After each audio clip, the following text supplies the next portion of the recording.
Levi Hancock, 1803 to 1882. Autobiography, 1803 to 1836. Typescript, HBLL. The Life of Levi Hancock. Copied from his own journal by Clara E. H. Lloyd, great-granddaughter. My father, Thomas Hancock, born November 20, 1763, son of Thomas Hancock and Jemima Wright. My mother, Amy Ward, was born February 29, 1769, daughter of General Jacob Ward and Irene Jones. Children: Elijah, born 21, September 1786, Thomas, born 25, January 1788, Clarissa, born 3, September 1790, Alva, born 19, April 1796, Solomon, born 15, August 1793, Joseph, born 18, March 1800, Levi W. born 7, April 1803, Sarah, Sally, born 18, June 1805, Amy, lived only 2 years, died September 9, 1809. I was born in the town of Old Springfield, Massachusetts, on the 7th day of April in the year of our Lord 1803. I was the 7th child of Thomas and Amy Hancock. My father started from York State with his wife and 7 children and settled down in what was called Bristol, and stayed there 2 years. We then moved to Pittstown, where we stayed for 1 year. He worked for a Mr. Alcott's, later going to a Mr. Perry in the same town, in Ontario County. The first of my remembrance is back to the summer of 1805. A man by the name of Pose took me on his lap and opened the spelling book and showed me the round letters, and I said they were 08s. This could have been baby talk, but the man thought I was smart. At the age of 4, I began to call upon the Lord seriously. My mother was a praying woman and trusted the Lord to hear and answer her prayers. She often told me I must love God, or He would let the devil have me. This would frighten me so much I could not sleep nights. I would have her tell me about the damned souls in hell and how they had to be in a lake of fire and they could not die. This wrought such a serious impression upon my mind I was likely to be distracted before I made it known. At last I broke out after I had laid all night without sleep and said, "Mother, must I die?" "Yes," she said. Then I said, "I wish I had not been made." "Why?" said Mother. I said, "Because I am afraid I shall not be saved." "Oh my goodness," said an old woman sitting in the corner, "can it be possible that a child at the age of 4 thinks on future state, and I now so far advanced in life and just ready to fall in the grave? I scarcely ever thought of God. What will become of me?" Much was said concerning me and my attitude toward the Lord. Soon after this we moved a short distance into Bloomfield, to my brother-in-law's, Samuel Alger. My father had gotten home from his farm and moved us all here in Ontario country. The town of Walcott is 50 miles in the country, joining in Lake Ontario. In the fall he returned while Mother was milking the cows and said he had bought a small farm near my uncle Ward Jacobs and would move there in the winter following. I was in my 5th year. We made preparation for moving and at the appointed time started out by staying at Samuel Alger's. My father prepared to take the near cut and cross the bays on the ice, as it was near the last of December and very cold. We got to Big Sawdust and then put up for the night.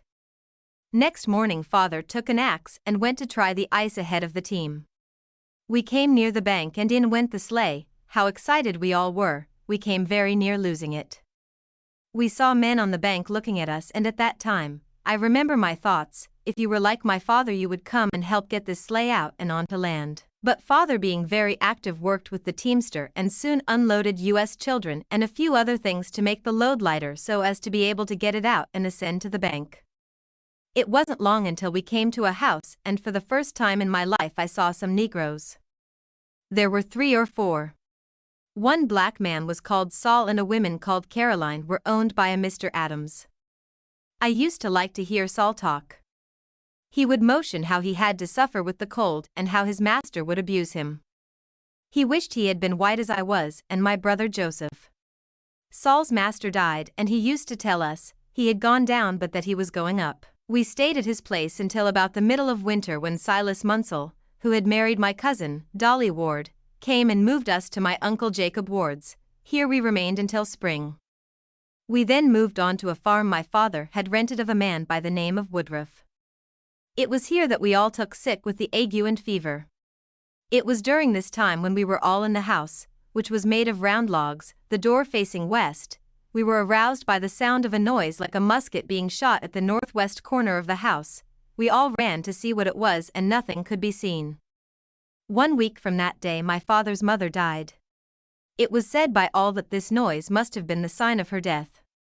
However, my father was stripped of his tender mother, who had brought up 3 sons. 2 had fallen in the Revolutionary War. My father was the youngest. He went to enlist and gave his name to fight for his country. "How can I spare my last son?" cried my grandmother, "he is all my dependence." Now the news went to General Washington, and in his kindness he said, "I cannot rob her of her remaining son. Here, take the boy, you have done enough." I learned of this from my parents. Since my grandmother's death, which was about the time of green roasting corn, AD 1809, many a time have I been to her grave, upon top of a high hill, under a green beech tree which leans over her grave west. I think of her when alive and how she used to say, "Come Levi, let's take the basket and go get some chips." I was near her height when I was 6 years and 4 months old. It was said that she was the smallest woman in stature known in the country round and about. And I often heard it remarked, although she is so small, she had been mother to good stout men. I know my father was strong, for he has been known to stand in a half bushel and throw 1/2 bushel of wheat on his back. It was once proved to me, for I saw him do it as he tended the grist mill. He was 5 feet 9 inches high, very large about the bust, dark eyes, black hair, and rarely ever known to lose his temper.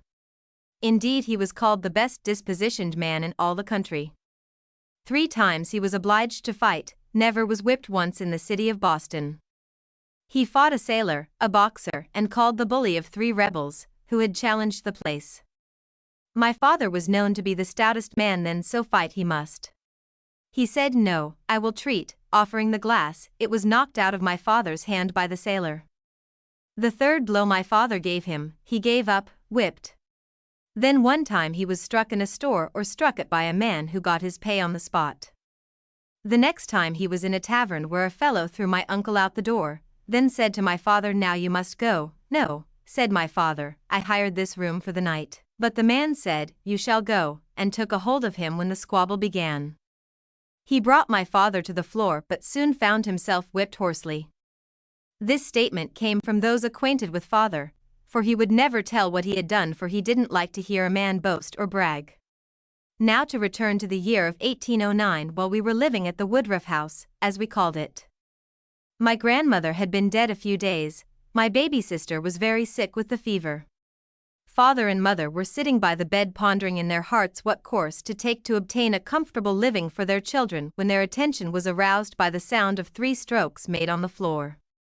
It was like a whipstock laid on the floor, heavy, 3 times. "There," said mother, "one more from the family must go." In 3 days our baby sister Amy died, on September 1809, just 2 years and 1 day old. I tried to follow them to the grave to bury her, but couldn't go, for I had the ague and fever, so I sat down on the ground to rest a while before trying to go back to the house. After some time down on the ground, I finally made it back and laid down on the bed, where I stayed until I was better. The Presbyterian minister preached the funeral sermon. When he first saw the baby, my mother said to him, "I want you to tell me what you think about the child. Do you think she will be saved?" The minister said, "I cannot tell, it depends wholly on this, has it been baptized or not?" Mother said, "I have not had a chance to have it done." He said, "Amen, the state of your child is very uncertain." At these words, my mother's countenance fell. Mother was broken-hearted and took to the Bible reading most of the time. She was sick from the shock of this minister. Mother was unable to keep house, so father did the cooking and my brother, Solomon, tried to do the washings. I remember one time he put some flannels into some lye as mother did the linens and cottons. He boiled them all to soap. It taught him a lesson not to boil woolens and lye. About this time my father moved on his farm, where he had cleared off a small piece and sowed it to timothy grass. Here he and his boys went to work. I was only 7 years old at this time, and as was the custom, I was put to be out in the spring, to help out all I could. Mother was still ill and father had to do most of the work as well as go half a mile to his work, their labor all day and then to go home at night to help. In the year 1810 mother got some better and would talk to me of Jesus Christ. I would hear observations about the Presbyterian minister whose name was Benjamin Bell. I recollect one day I said, it was a pity that there had not been a Zebub put to the end of his name, which caused quite a laugh. Just before I went to live out, I had a curious dream. One night before going to bed mother and I had been discussing the Bible and the teaching of Jesus. I dreamed he came to me and said he was my Lord and presented me with a white decanter and said, "Drink of this, it is for you." It appeared to be white liquid matter and when I tasted it, it ran through me like oil and filled me with the love of God until I felt so satisfied. It cast out all fear of death.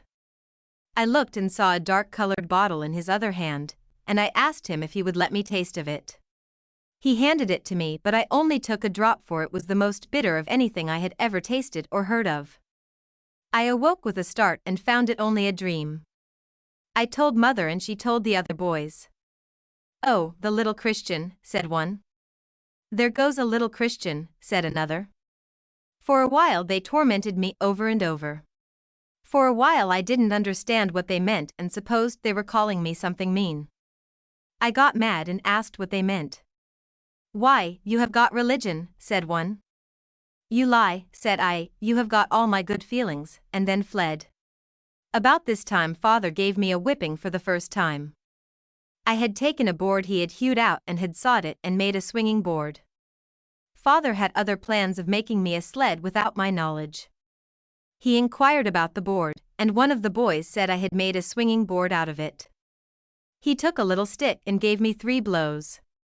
It grieved me so I wouldn't show up until night. By short breath I thought I deserved it and would try not to offend him again.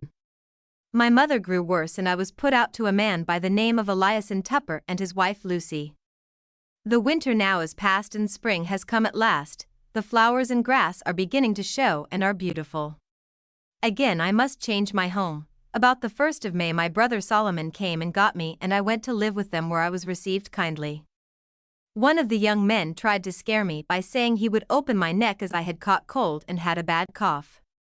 They would not let me lay down when I was sick, so I grieved and wished I was back home with my father. I sat up until I was well and he sent me to school to Miss Polly Woodruff long enough to learn the letters. I had to do all the chores in the fall. They let me go home for a while then I came back and chopped all his firewood through the winter all but the large logs. Sometimes I would be sent on errands near my father's place and I would have to stop and see him. It would seem like the sun would go down as fast again as any other time. The man would need me and give me the beach rod, but the next time I was sent close to home I would stop and see father but I would not stop long as I knew I should get a whipping. After winter I had to go and trim the hemlocks where the man was chopping trees until the summer came, when I had better times and he moved back on his old farm. After he had finished his job of clearing the land that he had taken of Mr. Jonathan Melvin, the richest man in the place at that time. It has now gotten to be warm weather and in the year of 1811 about this time there began to be considerable said about the war. It was said that the British had been fighting one of the American rebels and the United States was going to war. The name of the American rebel was Little Belt and war was the cry all season. The President's message demanding the United States to put into armor and attitude demanded by the criers and corresponding with the national spirit and respectation was the cry and soon came the news of some battles that had been fought. Men who witnessed when the battle was over, that the imagination cannot conceive the awful spectacle presented on board the ships. Bloody limbs and men dead or dying, some groaning and screaming in distress. This produced a terror in some minds, while some were boasting what the Americans could do. Those battles took place on or about the year 1811. Winter came cold and dreary. I then had returned to my father's house. My mother had been sent to my sister Clarice's who had married some 6 years ago to a Mr. Samuel Alger. Mother was getting better and soon returned home and all things looked flourishing. Spring came with all its loveliness. My mother used to pray a great deal and one night she came to my room and said, "I shall never have to worry again." "Why?" asked father. "The Lord has made it known to me," she said. How did he make it known to you? My father questioned her. I went out after it had thundered and lightened. I asked the Lord to let a certain light appear on the ground in a certain place, if all was well with my child, and it came and then went away. Then appeared again. I asked if she was saved to show it again. It came as I desired, so I know all is well and I shall never worry again. Mother then stated many things she remembered. While in Bloomfield, a man tried to force her and she fought him with all her might. My brother Thomas heard of this and swore he would nearly kill him, and what he did with him I never knew. All summer nothing was heard of but war with Britain. We heard that Thomas had enlisted and was marching toward Kingston. Sorrow and dismay was depicted in many families. Bad news came of how Hull had surrendered to the British. We all kept at our labors through the summer, and in the fall we heard that the Americans were taken prisoners, and that my brother Thomas was among them. The battle was on the 12th of October, 1812. Soon there came news that the British had landed at Port Bay. The people were called to go and defend the place. My father played the fife. Andrew Woodruff played the drums. Our merchant by the name of Obadiah Adams said he would furnish provisions, whiskey and team and follow after them. Father played the tune called Baltimore. The British retreated and there was no fight. Father came home with the rest of the people and said the merchant didn't go after all and wouldn't give them liquor. The people were quite angry, I learned. The soldiers had marched all day without any refreshments. About this time my uncle Jacob Ward and Silas Munsell sold their farms and moved about 1.5 miles west. They began to improve their land, working long hard hours. I went to Bristol to live. My father continued to live on our first farm, and in the fall I returned and remained for a while. I decided to study surgery and become a doctor and went to live where I could go to school. But for some cause my father called me home, where I remained during the war winter. During this winter I made mortar and mended the doctor's house, so he lived well for the winter. He gave me a little along, but as he was about as destitute as I was, it was very little. In 1813 father had taken a job clearing land for Mr. Odgood Church. There was 10 acres and he got $12 an acre. It was about 2 miles from home. Solomon, Alva and Joseph helped father, and I had to carry their dinner every day when it was not too cold. Provisions were scarce, and when they had gotten the chopping done, they had to work at home. Spring was again here, so part of the time he worked on our farm and the rest of the time we worked at Long Railing. This summer my father gave Alva, Joseph and myself a small piece of land each, to see which could raise the most and take the best care of it. We all raised a good crop and secured it well, calculating to sell it and get us something to please our notions, but for some cause the colts got into my corn and covered it with their dung. One day there came a young man in the house to inquire about some corn. I told him I had a new kind of corn I would sell him. He wanted to know what kind. I told him I called it cold corn. By this time father began to laugh. The man wondering what it was all about. When father told him, he had a hearty laugh too. After this, for a long time when I met anyone I was asked if I had sold all of my new kind of corn. That summer while we were all making hay, I heard a man call Uncle Tom, meaning father, as most everyone called him Uncle Tom, who knew him, both old and young. The second time he called Uncle Tom, father looked up and lo and behold, there was a Mr. Stratton, one of our old neighbors who lived in Bristol, Ontario County. I have brought Thomas along, said he. No person can imagine how we all felt except those who have experienced the same thing. We dropped our work and ran to him, as tickled as a puppy.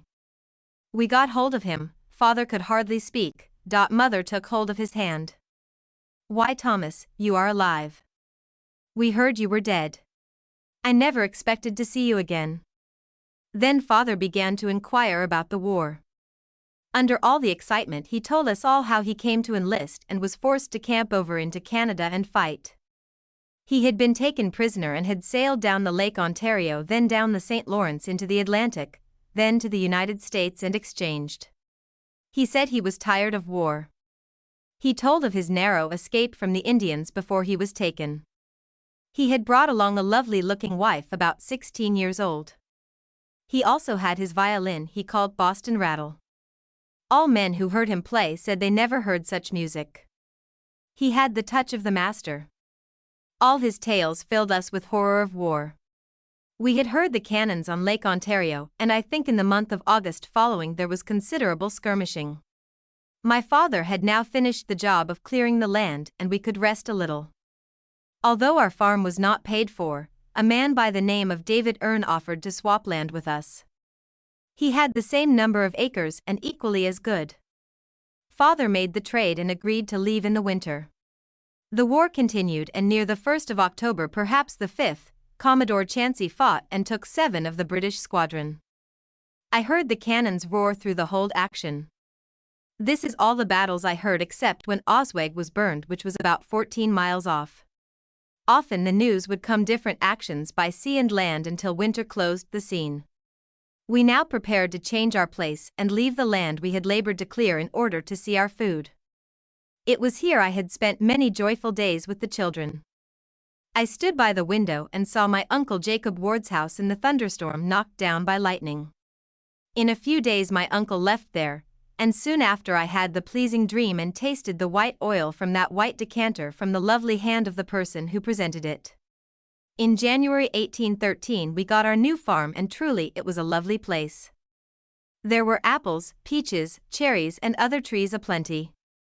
But, how changed the scene was this year. Instead of bread as we have been used to, we have nothing but cowslips for greens in April without meat or bread.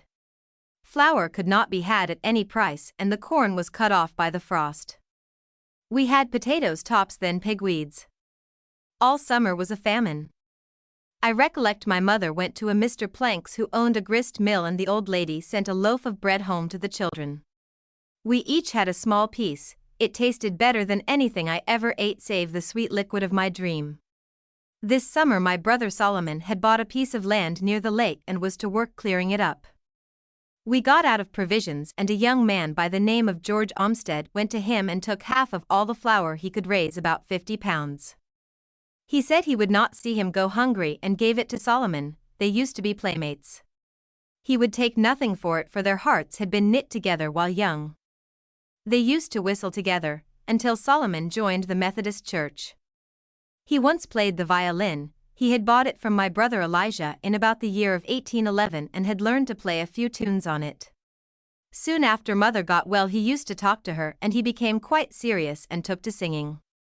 He learned many religious songs, and it was thought a sin to play a violin. He told his experience at a Methodist meeting where a young woman by the name of Naby Bunce shouted and shouted, "Glory to God, we have got a fiddler." He then came home and thanked father for his kindness and said he hoped from this time on he should serve God, and talked swell to his brothers. He told us to be good children. He then took his violin and broke it and burned it. The following summer he went to Bristol, Ontario County. I went with him and stayed through the summer, returning in the fall of 1814. My brother Solomon had been courting a girl by the name of Alta Adams, and when he came back they were married. They lived near us until father moved back to our first farm. After the 1st of August we began to get bread. We heard of a field of rye owned by Jonas Leland, which had gotten ripe, and he called on the poor to come and help him cut it and gave them a good price for their labor. We were then able to have rye bread, and soon the potatoes came on, so we fared well again. By fall we had some apples and peaches. I went to live with Solomon for a while to help him boil his sorghum. By this time it was spring, and I helped father drive his team and get the ground ready to plant corn, beans, and potatoes and wheat. After the crops were in I went to live with Samuel Alger in 1815. I stayed there through the fall and winter. My sister, Clarissa, was at mother's with her young baby, Fanny. She stayed through part of the summer. Sometimes her boy, Eli, was with her, and at times he stayed with his father or his uncle Solomon. Samuel Alger went to stay with his wife and children in Haldwood with a man by the name of Adams. In the spring they returned home. He gave me 25 cents to bear my expenses, and I started home in March 1816. I arrived home in time to make molasses. Alva went to Ohio to see the country, as we had learned it was a beautiful country. Father gave Elijah an acre of ground and let us boys help him build a house for him and a shop. At this time it did seem that there would never be an end to father's friends. Such friends as I hope I shall never have. There were from 20 upwards living on him all the while. As lazy as sloths, it was Uncle Tom by all. While he was at work, they would be idling about the house. I would see my old father work like a slave, and it would vex me so, I could hardly keep from swearing at times. I saw my father's countenance and I pitied him, but he took it in patience, and only once did I hear him complain, and then he said, "I am always glad to see friends, and I should now be glad to see some leave." And he showed it so plain that soon some of them left. One of those men, one of my brothers, gave a handsome flogging, and he troubled us no more, and claimed no relationship, and I never saw but once since. This summer I went to work with Lawrence Seymour, one of the finest men I ever saw. One of the most ingenious men to work in wood. I had worked some considerable at it myself. He gave me sawed timber and I built myself a turning lathe and went to work. He showed me how to work and I soon got so I could make myself a good plain bedstead and tables. I soon fixed up my folks up very comfortable. But in the fall of 1816 a man by the name of Luther Smith came and said he would give me $6 a month if Mr. Seymour would let me go and cook for his hands through the winter. Mr. Seymour told him if I chose to go he would not stop me. I told father I thought I would go to get some store pay for mother so that she might get some things more comfortable, for she had been teaching me the figures last summer. So in the month of September I left for the wilderness, and the third day we came to the place appointed to get the vessel timber out for the great raft, which one of the merchants had agreed to land at Quebec for so much. Among the workmen was this man my brother had whipped by the name of Edward Mooney. I had been there for 1 month, when he would try every day to pick a quarrel with me. I had made a new door to our new cabin. I had worked like a dog to please the workmen, but he was always mad, and when I was busy cooking, he came in and said, "I want a place to wedge my ass, where is a piece of board?" "I do not know," said I. "I have a good mind to split down this door." I told him he better not do it. "Shut your head, you little devil," said he, smashing his axe through the door, splitting it. Declaring that he would whip me if I told. I vowed I would whip him in 2 years if I ever came across him. I thought he might try to pounce on me, and if he did I was going to give him all I had. I never have met up with him since. I did see him at a Methodist meeting once, but not to speak to. If I do meet him he shall have to confess to me. I told all the men that one or the other would leave soon. They believed me. I suppose Mr. Smith thought I would soon forget it and would stay. I waited 2 or 3 days and nothing was done about his going, so I packed up my things and started for home. When I told father all about it he said I didn't need to go back. Mr. Smith sent for me to come back, but I told him no, as I had decided to work at my trade. I was 14 years and 7 months old at that time. I fixed up the shop and fixed up my lathe and went to work making furniture. I also helped on the farm. In the spring I helped make sugar. Father let me have a piece of land and told me I could have all I raised on it. I chopped the logs off and put some of the smaller ones against the larger ones and burned what I could. I raised 12 bushel of wheat and some potatoes. A man by the name of Cook wanted to buy it and said he would give me sheep for pay. I was proud of my 3 sheep, 1 wether and 2 ewes. In April father came and asked me how many sheep I had. I was afraid something had happened to them and asked if they were dead. Father said, "No, but you have an increase. You have now 5 for 1 you had twin lambs." I was more than happy over this. In a short time Alva came home from Ohio, telling us of his experiences and how beautiful it was around there. This summer we were all sick. The mill pond of Loren Siemens raised through the timber. It was such a disagreeable smell and the mosquitoes were bad, which caused a lot of sickness and death all around us. My brother Elijah became very ill and had a high fever. He grew worse each day it seemed. Alva and Solomon went about 60 miles to get a man to come and look at our farm and trade some land in Ohio to father for it. He liked the farm, but the sickness and the bad smell of the swamp made him change his mind, and he soon left and would not trade. As summer wore on the water dried up and we soon were all better and soon got well. We stayed here all winter and next summer we calculated on moving. When the people learned of our plans to move they would try to hinder us, as they thought it was too hard for old folks to make a new start in life. Dr. Ernst took another course. He tried to rob father of a mare he had bought from my brother and had paid for her by chopping wood. The doctor served him at the law and gave him no credit for the wood. He called me for a witness, but I could not prove all he had done, which threw the cost on my brother for it. The doctor got a man deputized and came to our house and wanted the mare. Father said it was his, but the doctor insisted he was going to have the horse. Father said, "You cannot have the mare as she is mine." The doctor said he had come prepared to take her back with him. I then spoke up and said, "Father, I am prepared to keep her for you." "How will you do it?" he said. I had come well armed and I took down my rifle and went to the stable. The doctor said, "Notice he has a gun." I told them I wouldn't shoot if they didn't take the horse. "I'll not take her, but you shall go before a justice of peace tomorrow." He then went to walk off saying something very mean to father which displeased my brother and he struck him. The next day we were all sent for. I was set at liberty, but my brother had to stand trial and was fined $5 for striking the doctor. Alva said he would never pay him. Elijah never did recover. He was sick for a long time and on the 1st of August, 1818, he passed away. Alva was away for a week before Elijah died and he would open his eyes and ask if Alva was back yet until he breathed his last. We would tell him not yet, and once he said, "Oh dear," and then sang the following song, "I'll praise my Maker while I breathe, and when my eyes are closed in death. Praise shall employ my noble powers. My days of praise shall near be past while life and those being lost or in mortality endure." Then closed his eyes and gasped once or twice. A light cringe was seen by my mother who was by his side. This caused her to think he had been disappointed in his belief. Soon his countenance assumed a different aspect, he smiled and remained that way until his interment.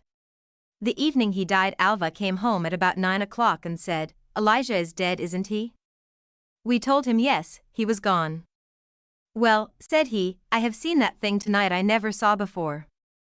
As I came against Elijah's house, not a cloud to be seen, while before his door it lighted up so I could see every house in the neighborhood. I then gave father my sheep and bought me a coat and went to chopping for it, by cutting 20 cords of wood to pay for it.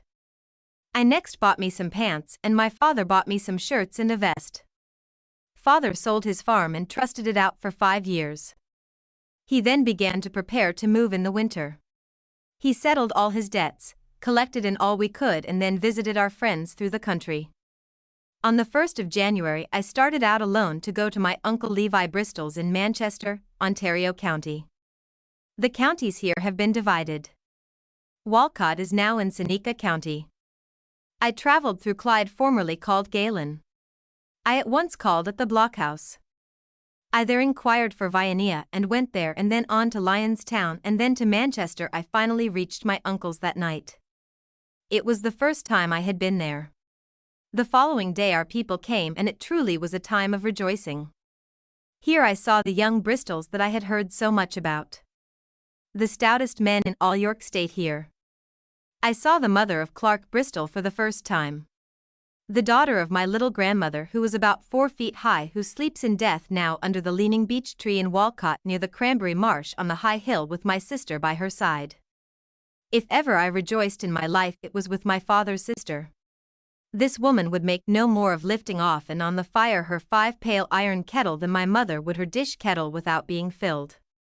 One of her sons was known to take 2 barrels of whiskey, 2 fingers in each one, and carry them across the still house.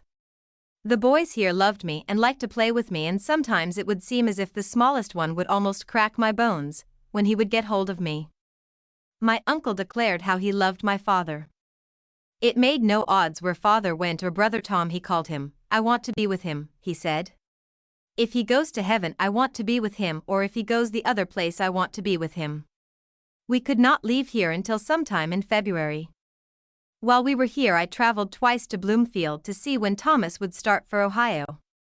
The last time I went I learned he would start the next week if Solomon would go and drive his team. Solomon went and took him, as it always happened. If any one of the boys wanted help it must be Solomon, and if running, Levi must do it. If there was a sacrifice to make, Solomon or Levi was called on to do it. And the truth of this I will show hereafter, find a true statement of affairs shall be had in remembrance, that it may be handed down from generation to generation, that those of my blood and kindred may profit if they will. I have writing in dates which I am transcribing, and calculate to condense my history in books instead of leaves of paper. I am not, now, determined to serve God and do all the good I can in this world while I live. I have been writing ever since I was 14 years old. The way I learned to write was to old letters and imitate them as near as I could. What I have written is the truth as near as I can tell the story. I love God, although I am making no pretense to any form of religion. Sometime in February we started from my uncle's in Manchester and journeyed through Bloomfield, then turned our course toward Buffalo. While there in Buffalo we saw the remains of some buildings that had been burned in the war. We heard tales told of the distress and suffering of the people there at that time. We saw some of the effects of war.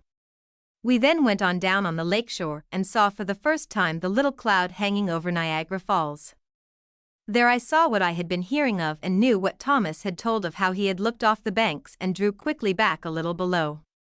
He had once crossed the river in the dark and ascended the bank when the dead and dying came tumbling against him, which nearly brought him to the ground, where he dropped one of his implements of war and stopped to pick it up, when down came more dead and others crying, "My God, I'm gone."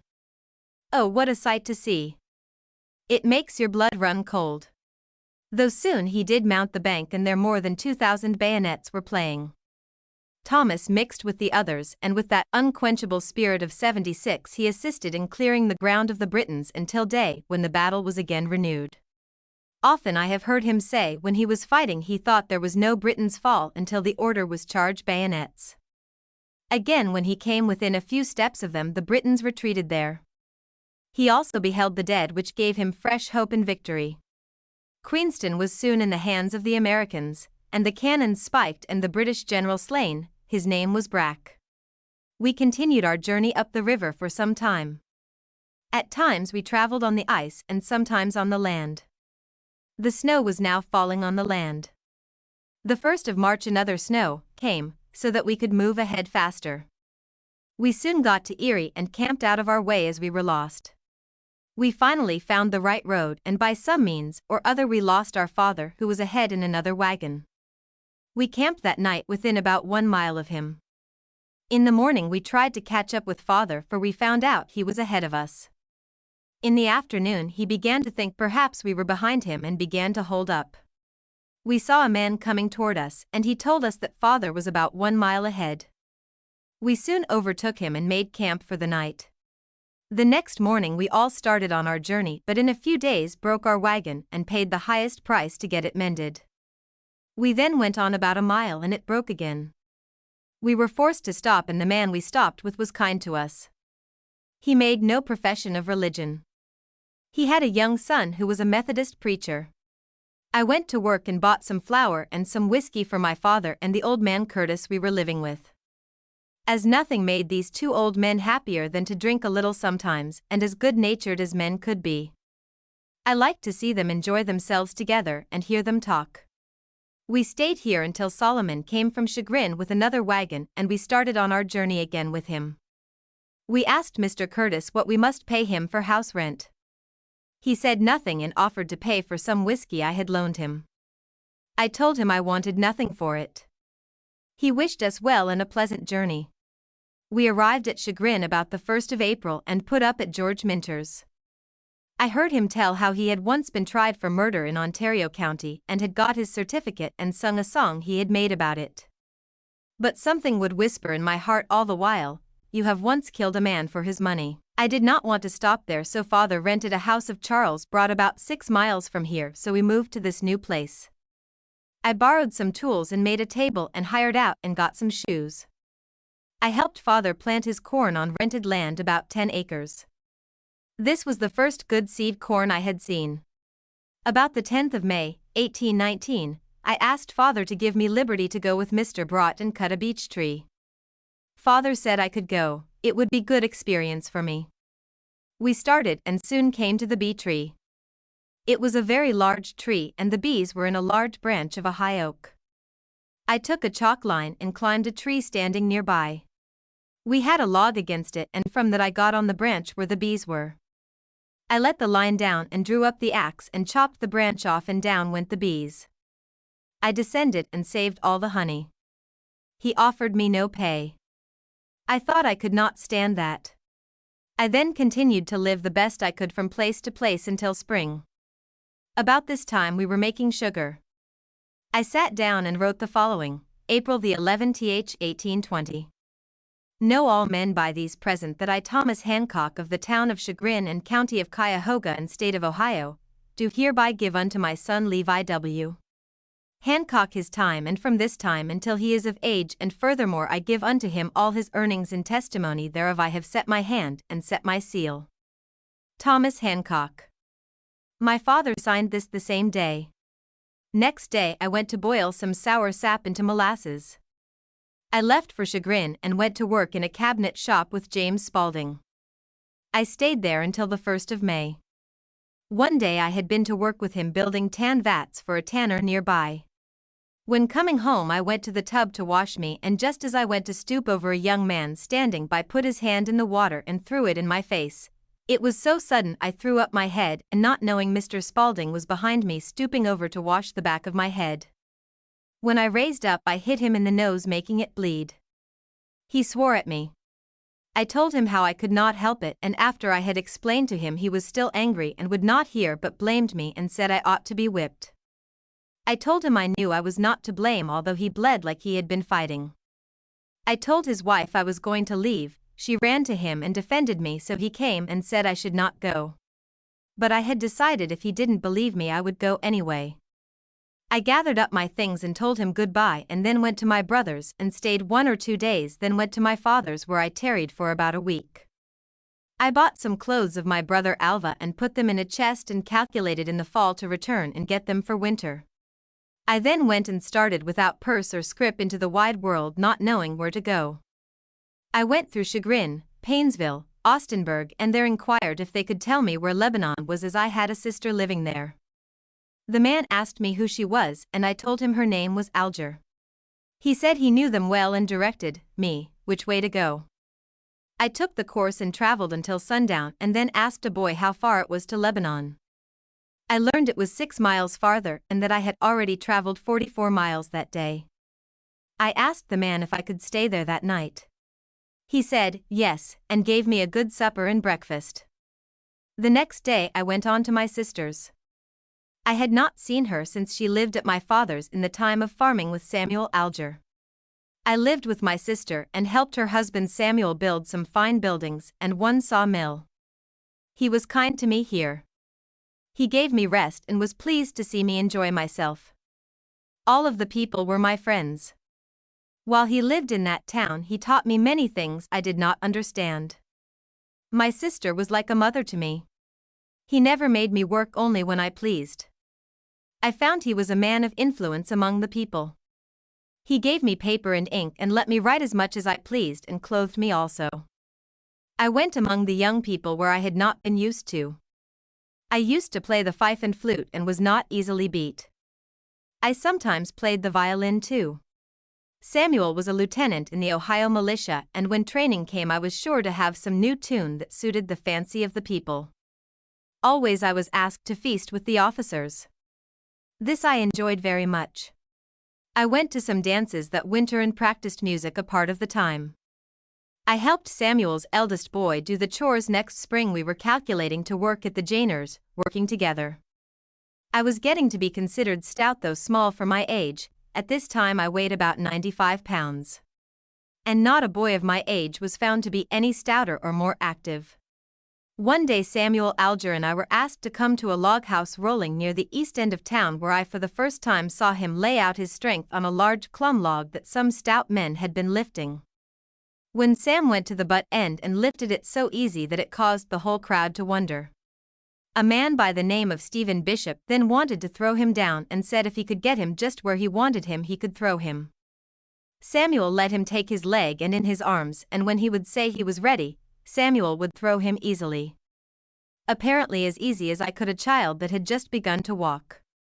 Here for the first time I got mad, for after Samuel had started home, this same bishop's son began to play with me, and in a shuffle I threw him down.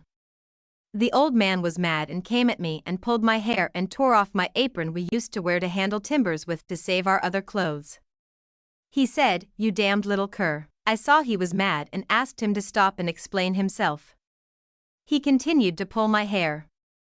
By that time I was angry and went to work on him and would have got him down if I had not been hauled off. I saw him run behind the crowd. I called him a damned old fool, and when I came to think of what I had said I was ashamed and scarcely dared to look a person in the face. When I would think of it I would say in my heart, I would swear no more, but lately I have considered it over and say I did not swear. This was in the year of 1821. Samuel took a job of cabinet work to do for this man's brother, John Bishop, when he could get the lumber ready, and bought a place in Chagrin and moved my sister Clarissa and gave me a few tools, and I went to work in the place where he had been working this summer. In the fall I went to another place to work in the town of Rome. I put up my lathe and went to making spinning wheels, reels and bedsteads. The man I worked for was Michael Powers. I had only been there a few days when he came and asked me to go get the midwife. He said, "If I have a daughter, she shall be yours." Agreed, said I, and went to find the midwife, and it wasn't long until Mr. Powers told me I had a girl. I laughed and said I should be mad if I knew I would have to wait for her to grow up. "Yes," said he, "but you may do that. If I have to wait for that child to grow up," I thought, "I should not want one." I told him. Then she could be free to choose for herself. Our conversation here stopped as Samuel Alger came to do some work he had promised to make for John Bishop. He made our bureau stand and other pieces of furniture. I continued to make spinning wheels until I had got many in debt to me, and in good hands. I then thought that I would have some land near my father's, as I loved him and wanted to do him good. I visited the people I was acquainted with and settled for my board and room in different places and bid them goodbye. I then went to father's house, and while there I bought 12 acres of land of my brother Alva and agreed to pay him in rattle for his house and improvements that were on his land. "Now," said he, "I have nowhere to go." I told him he could stay and take care of the lot for so much and see that nothing disturbs the improvements. I then bought 100 apple trees and set them out early in the spring. I also set out a row of peach trees along by the road. I lost 2 trees of apples and could not find them. I went to Talmadge, Portage County, to see the furnace. I there heard a man say he wanted a plow wooded. His name was Bettice. I told him I would wood it for him. He got some tools and I soon stocked it. He paid me at the forge.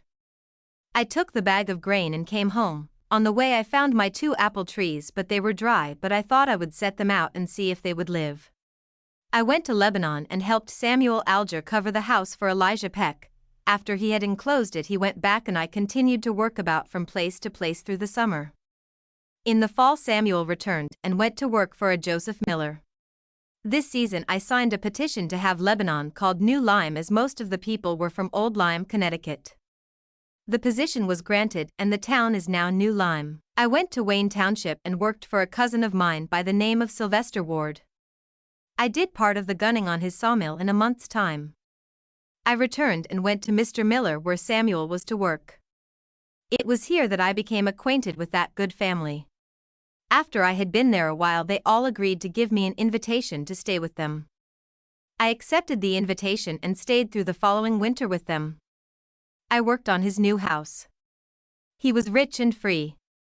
He was close in a trade but true as the sun. He was Baptist and sometimes called a blue belly by some who were his enemy. I had heard much said against him and indeed had formed an idea that he was the worst man, but I never knew anything wrong myself in him.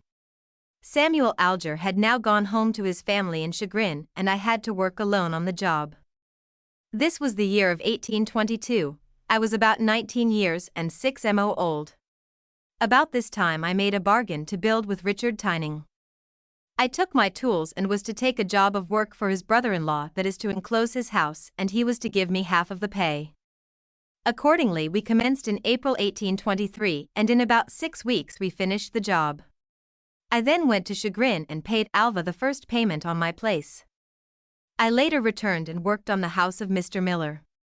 I took a house to enclose for a Mr. Elish's way the next summer. He gave me some clothes and factory pay to bind the bargain.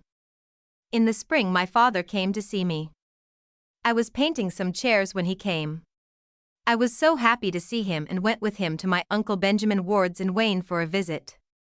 I returned to my work and did another house I had taken for Mr. Hunt, which I did before I commenced Mr. Way's. I let my father have as much factory pay as he could carry home. When he had gone I went to work hard. I finished the 2 houses. I had bought a horse, so I rode him to see my folks in Chagrin. I traded my horse with Alva and nearly paid him up for his place. I then returned to New Lyme where I made some bureaus and tables for a Mr. Knowles. In the spring Alva came to see me and I let him have his lay pay.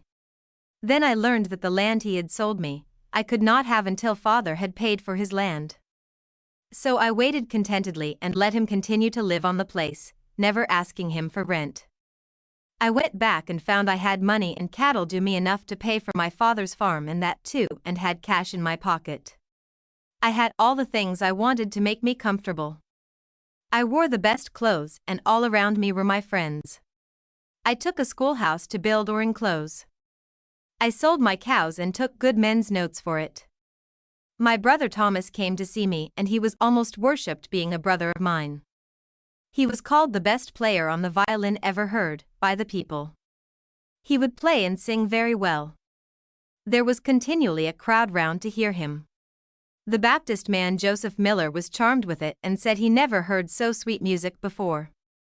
After Thomas returned home I went to work again and soon the news came that Miss Minor was sick and died a short time.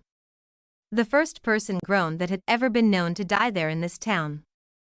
I called on to make the coffin. Shortly after a Mr. G died and I made his coffin. Then Mr. Lee died and I made his coffin. It was said that these old men were sitting together talking one day and all at once they heard the most beautiful singing they had ever heard in their lives. The wife of Mr. Lee told me what they said. It was but a few days before their deaths, about the 1st of September. Mr. Joseph Miller was taken sick and I was called to go and see him. I found he was near his last. The pains of death had sieged upon him. He was greatly troubled in mind. His brother came to see him who was a Universalist. Mr. Miller would exhort his brother to repent and tell him he was deceived. Then he would appear to be concerned about himself and groaned and take on as if he was afraid of hell, and in this way he died. Though I never heard him say he was afraid of hell, but he believed in a hell of fire and brimstone. Mr. Miller died, and as to say he died in the triumph of faith, I cannot say it. He died and was buried in the month of September 1824. I was then 21 years of age.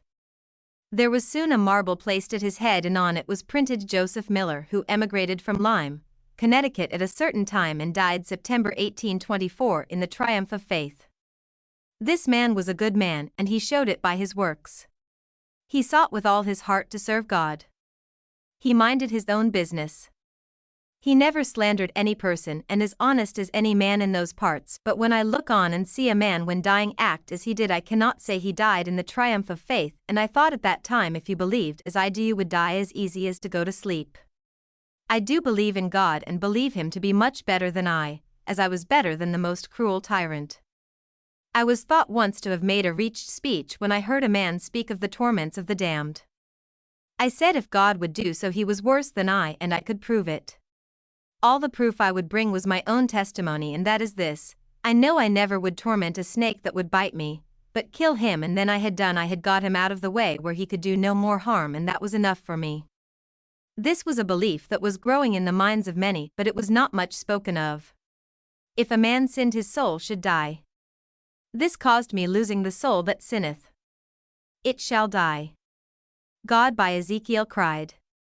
The soul is mortal, I replied, Jehovah has not lied. After Mr. Miller died I worked in his house and made my home there, doing considerable work on his new house. I went for a visit with my folks in Chagrin and soon returned again to Samuel Alger. We worked at Esquire Eucelius Dodge's this next winter. I then went to work for Widow Miller. Along about this time I fenced Mr. Miller's grave. I went to his brother's and hired, and in the spring I did his store. I made his table and chairs and bureaus. I did considerable janitor work for him in the year 1825. In the summer father and mother came here. This man Miller lives in Rome, Ashtabula County, and on the turnpike leading from the town Ashtabula to Warren in Trumbull County. I left my work here and went with my parents to my uncle's and returned with them again. Mr. Champion said to me, "I have a particular regard for you, Mr. Hancock." "Why," said I. "Why," said he, "you love your parents so well, you have bought so many things for your mother." "Yes," said his wife, "it does look so pretty to see a young man take that course. Your parents cannot help bless you indeed." All they had in the house, I had bought after my payments. I went to work for a Mr. Sylvester Rogers. I laid down his ballroom floor and sealed it. After I was through with this job, I went to Chagrin and bought my father's farm, and in the winter I thought I would try to build a comfortable house. I made my payments in the spring. I went to getting out timber and getting logs to mill for boards. I bought nails and glass and got out the frame for a 1.5-story house, 18 by 30. I finished it by the 4th of July, and this was Independence Day. We celebrated the occasion with a big ball. This is the ticket for the ball. Since life is but a fleeting day, rejoice while you can. Be happy when you go away. Our compliments to Mr. and Mrs. and solicit their company at a ball in the Assembly Room of Levi W. Hancock, July 4, 1826, at 10 o'clock. Price $1 per couple. The Liberty Pole was raised at daybreak. 2 gallons of liquor drank. Procession formed at 9 o'clock, marched 1 hour. Danced until 12. Dinner at 2:30. The ball commenced. Samuel Alger sold my brandy for me and made enough to pay all expenses. Everything went well. Peace prevailed. In the evening all went home. I had a good lock and key to the house, and in the morning some of the old people came to buy a drink of brandy. I gave each a dram and took no pay, which surprised them all. And well they might be, for that time you could not get a man to do the least thing without pay. The whole land of my fathers had now become mine save about $60, and no brother could say but what I came honestly by it. I saw the faces of my brothers, and 2 of them felt as if they were without a home. One day I saw them and felt sorry for them and said, "Now brothers, the farm is cleared up and there is enough land to give us all a good living, if we cultivate it. Now I will give you an equal part of the land and make your hearts contented." I reserved my orchard and well and told them to go to work and help take care of the old people, which they said they would help pay what was behind. Soon one got offended and wanted to fight me, and without a cause. He had worked a few days on the land and came to me and wanted a deed for his part. I told him I had no deed myself and I could not make a deed until we had paid for it. He was not going to work on uncertainties. I said I had laid out many $100s and I was not afraid of losing it. I told him I had given him an equal chance with me. Now he wanted to fight me for it. He kept on this way day after day, and some mischievous fellows would tell him they knew I was a subtle arch fellow and I was figuring to get their labor for nothing and they had better look out. Levi was not so good as to give them a chance for nothing when my heart I knew was honest, and all Levi wanted was to have father and mother taken good care of, and this I often would declare to all, and that same jealousy has caused me to suffer in body and mind when I would be to work year after year in order to convince the brothers of my sincerity by sending home my earnings to my parents.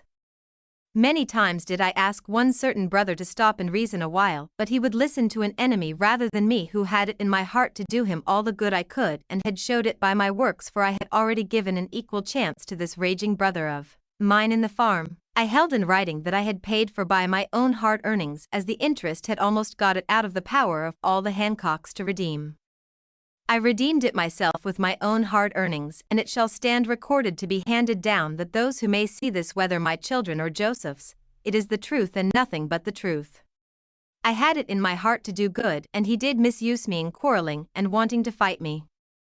I was grieved, and while I was meditating one day, I was told that a letter was in the office for me. I went there and found it to be from my good old friend Travis Miller. He said that my friends wanted me to return to Rome and put up my shop there. They would give me all the work I wanted and good pay. He had written to me by request of my friends. I wrote back that I would be there soon. I then went to see my good brother Solomon and told him I wanted him to come and see the farm and I would let him have it. He could pay Joseph all he asked for what he had done. Then he might pay me when he could and set his own price and do by me as he pleased. He came and gave me a mare and his note for $300 for about 1,000 and I was glad to leave. I looked at father and saw he looked sorrowful and I hated to leave but thought it best. I went to Rome and told the people that I calculated to stay there. I built a fine 2-story shop with a dry stand. I paid $30 for 1 acre of land. I sold out the next spring 1828 and bought 14 acres near the crossroads in Rome. This was close to where they were going to build a Baptist meeting house and also a Presbyterian meeting house which was soon completed. I then built a shanty and stayed there all summer and fall alone. In the winter I went to live with George Babcock and stayed through the remainder of this year, and in the winter of 1829 I helped him build and get out timber for his store. He was a doctor and merchant. I made my home there for some time. I worked and paid my board and room and then I would go and see my old friends. The widow Miller sent for me and wanted I should come and do some work for her. I went and completed the work she had for me to do, then went to the Babcocks. I bought some goods and put in his store and he said I might trade as many goods as I could buy. But I gave away my goods to the poor and never made 1 cent. I found I couldn't live that way and I went to work again. I thought I would go to the widow Miller's. I stayed there and in the winter I took some sleigh rides with the young people. I found that would not do in that place, it cost too much to hire the horses and sleighs, so I put my heart into my work again and in the spring I concluded I would look me up a companion. I thought best to build first on my land in Rome. I went to work and tried to get material to build with and thought I would work out for the same. I was fully bent on settling down, but to love one girl more than the others I could not do. The young ladies there were all my friends. I never did insult one in all my life and never did keep company with anyone. Never did I ask for the company of any girl further than to ask them to go to the dance. Often I would have compliments from them how they thought as much of me as they did their brothers. In this way I lived through the summer of 1830. In the fall I concluded I would go and see Samuel Alger in Chagrin, so I hired a horse of my good friend Mrs. Miller and started out. I arrived at his house that evening by taking the near road. I sat down and presently Alva came in and asked me if I had heard the news. "What news?" asked I. "Why," said he, "4 men have come and have brought a book of Mormon, with them that they call history and a record of the people that once inhabited this land." "Oh," said I to myself, "that sounds interesting and I would like to hear more." I began to inquire about it. Alva said, "Why, do you not recollect of reading what the Savior said, how he had other sheep which were not of this fold at Jerusalem?" "Oh, yes I do," said I. "Well," said he, "they were here and he, Savior, came and taught them the same doctrine that he taught them at Jerusalem. And," said he, "they baptize for the remission of sins and are building up the church as the apostles used to do in the days of Christ. Tomorrow they are to hold a meeting at Mr. Jackson's in Mayfield." "Yes," said he, "they lay hands on those they baptize and bestow on them the Holy Ghost." At these last words I gathered faith and there seemed to fall on me something pleasant and delightful. It seemed like a wash of something warm took me in the face and ran over my body, which gave me a feeling I cannot describe. The first word I said was, "It is the truth, I can feel it. I will go and hear for myself tomorrow." This was on a Saturday, so the next day I took my mother behind me on the horse and went to Mr. Jackson's. We got there a few minutes before the meeting. After I had been there a short time, I saw the people begin to assemble. I got in the chamber where there had been a few boards pulled up, which had been laid down loose before, to give the spectators a fair chance of hearing. In the chamber I took a seat beside a lawyer by the name of Card. He sat with his pencil and paper and commenced to scribble as the speaker arose and began to talk. I sat with both ears open for the first word he spoke. I believed all he said as much as though I knew he was Jesus Christ. After he had talked a short time, he opened the Book of Mormon and read what Christ said to his disciples who had gathered around the temple in the land of Nephi. Of the 3 days of darkness that had been upon the land. When he had got through reading and talking about the new revelation, he then went to exhorting the people to read the scriptures and see if they did not tell of the doctrine. They teach us that there must be something sent from God in order to prepare the people for the glorious reign of Christ. Then the words of Isaiah 11th chapter on a part of the chapter as far as the 11th verse. After this man had spoken, whose name was Parley P. Pratt, I had found out. He gave liberty for anyone to reply. Sidney Rigdon then spoke and said he had been trying to preach the gospel for a long time and now he had done. He thought he should never preach again and confessed he was completely used up and advised the people not to contend against what they had heard. After this man had spoken there arose another young man whose countenance bespoke a spirit of peace and love. He, probably Oliver Cowdery, said he had been an eyewitness to the things declared and the book reported to be a revelation was truth, however strange it may appear to the people. Parley P. Pratt then said, "If anyone wants to be baptized, let them come forward." My father went and was baptized and also my sister Clarissa and some few others. I went home to father's and then the devil began to rage. There was one man by the name of Phelps that appeared to be mad and he exerted himself every way he could to discourage us from believing. He told of the many impositions that had been palmed upon the people and where that would not do but that we still believed and meant to prove the work and not condemn it nor the men who brought it until they had proved themselves unworthy of our confidence by some mean trick. Next morning I went back to Mayfield and asked where the men were that had been baptizing there, with a firm determination to be baptized. I found that they had gone to Kirtland. I then asked one of Mr. Jackson's sons if he would go to Kirtland with me. He said he would go if I would stay all night. I stayed the night with him and the next morning we started for Kirtland, Ohio. Upon arriving there we found that Parley P. Pratt was engaged in baptizing. I dismounted my horse and went and asked Parley P. Pratt if he would baptize me. He said he would if I believed. I told him I believed that Jesus is the Son of God, and felt within my heart that the things he had told us were the truth. He then baptized me. I thanked him and got on my horse and started to go, when someone asked me if I was not going up to Brother Morley's. I said I did not know where he lived. I was told to follow some men who was just on before I did, so we soon came in sight of the house as I thought, and then asked if this was the place where we were to go. I was told it was the place and was invited into the house. I went in and presently the room was near full. We talked and heard many stories and their opinion concerning Oliver Cowdery. Our horses were put up and fed. We were then given supper and when the time came that though we had stayed long enough we went to rest. In the morning I called for my horse and was told where I could find him. When I found him he was so lame he could scarcely go. I didn't know what to do but concluded not to go to New Lyme that day. I told Oliver if he would go to Mayfield I would go and let the people know. He said he would go. I then went for my horse calculating that it would take me all day to get to Mayfield, but to my joy and satisfaction I beheld my horse well and got on his back and he went off as well as ever. I soon arrived at Mr. Jackson's and called the people together. Oliver did not come until we went after him.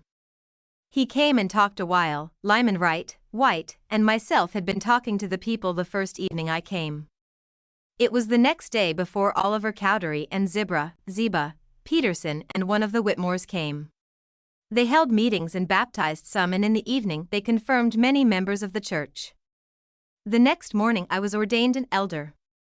I then went home to my father's and soon after I went to Rome and commenced to hold meetings. The people appeared to be astonished at the doctrine but did not persecute as they did in some other places. This was in the year of 1830 in the month of November. I preached from place to place where the folks were well acquainted with me. Not long after I came to Rome, lies began to circulate through the land concerning the church. This caused the people to be more cold. However, some believed that there was something on the doctrine worthy of notice. In December I went about 3 miles west to work on a house laying the floors. It was white top plank, I had to match. I hired a Mr. Baldwin to help me. He was a good man and after we had laid the floor we concluded to make a fire and lie down until morning. As I was praying a personage stood before me with a small yoke in his hands, said he, "This is the yoke of Christ." There were many lamps placed on the top of this small yoke. I thought it was the Lord talking to me, and I felt willing to obey him and put forth my hand and laid it on one lamp and saw a smoke rise from it. I then touched 2 more and saw a blue blaze, then some more and some smoked and others burned blue. 3 shone as bright as any lamp I ever saw in my life. He stood and held them a short time and then said, "These I will take into heaven and give you a sign that you may know that you are my servant." He then drew in his breath and blew in my face and said, "You will tarry till I come again." As he breathed on me, faith came, the heavens sent forth a shower of spirit, it took me in the face and filled me until I ran over with it. No person could feel better than I did. My spirit took its flight and left my body on the floor. I thought I was dead. All my senses were perfect and I realized many things that I am not able to write nor express with my tongue. I was told by the Spirit to come back and bear testimony to the world of the truth of the work. I then entered into my body and told the vision to Mr. Baldwin. I told him how the lamps all went out but the 3 that burned so bright, and how smart and what a gentleman the personage was who came without anything on his head, with ruffles shirt to me, even Satan, and how modest and innocent the man was who called himself the Lord. I saw tears run down from his eyes. I saw the unfortunate son who fell. When he tried to approach me, the wave of my hand would cause him to go from me. We finished our work on this house and later went to Baldwin's house where he let me hold meetings. In January, someone knocked on the door. A person said, "Come in." 3 good-looking young men came in and inquired for me. I never had seen them to my knowledge before. They asked how I did and told me they were preachers belonging to the Church of Christ. I learned their names were Edson Fuller, Heman Bassett, and Burr Riggs. We called a meeting and spoke to the people for 3 or 4 times and commenced to baptize. Mrs. Goldwyn and 2 daughters came in the church. Her sister and son and many others through the neighborhood also joined and were baptized. All of this part of the country appeared to be awake and would listen to the new doctrine. Those elders ran into all manner of doings, receiving revelations and seeing angels. Spiritual ecstasies, falling down frothing at the mouth. One of them who acted the worst was Burr Riggs. I have seen him jump up from the floor, strike his head against the joist in the Baldwin's new house and swing some minutes, then fall like he was dead. After an hour or 2 he would come to. He would prophesy and tell what he had seen. At other times he appeared to be so honest and sincere I was led to believe all said, but concluded that all could not be blessed and perhaps I was not as pure as those young men. What I had received was enough for me. Edson Fuller would fall and turn black in the face. Herman Bassett would behave like a baboon. He said he had a revelation he had received in Kirtland from the hand of an angel. He would read it and show pictures of a course of angels declared to be gods, then would testify of the truth of the work, and I believed it all, like a fool. I dare not come out against anything that an elder should say for fear I should speak against the Holy Ghost.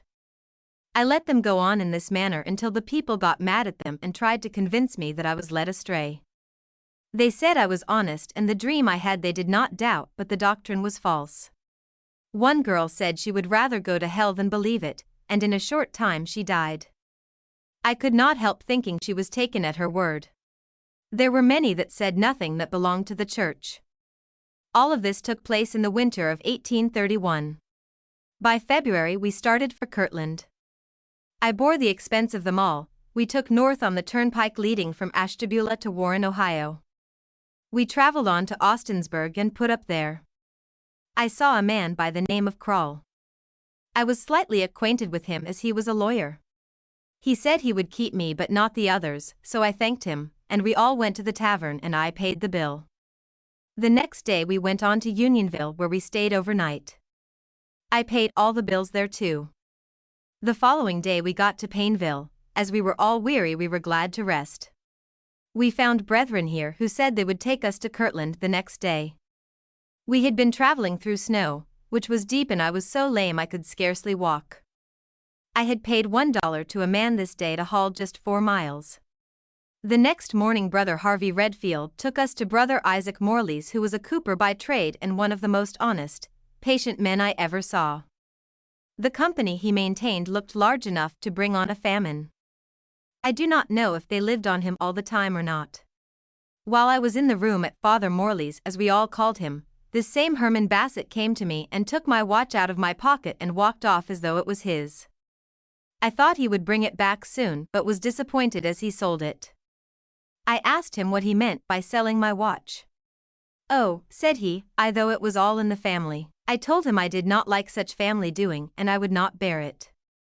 I then went to hold meetings in Chagrin Township of Mayfield. By this time there were quite a number of elders ordained, and among them was my brother Solomon Hancock. I had heard that he had joined the church but had not seen him since he joined. He was a Methodist when I last saw him. I found my father and mother strong in the faith, which gave me great joy. I felt happy, for nearly all of my folks had joined the church by now. Solomon appeared to borrow some trouble about what he owed me, between $300 and $400. He knew I had this note for that amount. I told him to give no uneasiness about what he owed me, for he had no cause to fear. For him to go and preach the gospel, as I would not press him. He did go out and preach, doing his best. Now I will tell how he came to owe me that amount of money. I had been able to redeem my father's farm and it all fell to me. A little interest was behind that I had not paid, but the money was due me and I had notes for the amount against good men, double the amount in fact. Solomon had a farm paid for. Alva and Joseph had no land and I pitied them. I had rented my land to Alva for about 4 years and took his note every fall for the pay. I saw he could not enjoy himself as he knew not how to pay me. I handed him his notes and told him and Joseph what to do. To help me take good care of father and mother, and I would give each of them 1/3 of the farm. This appeared to please them. I went to work and built my father and mother a house on my 1/3 of the farm.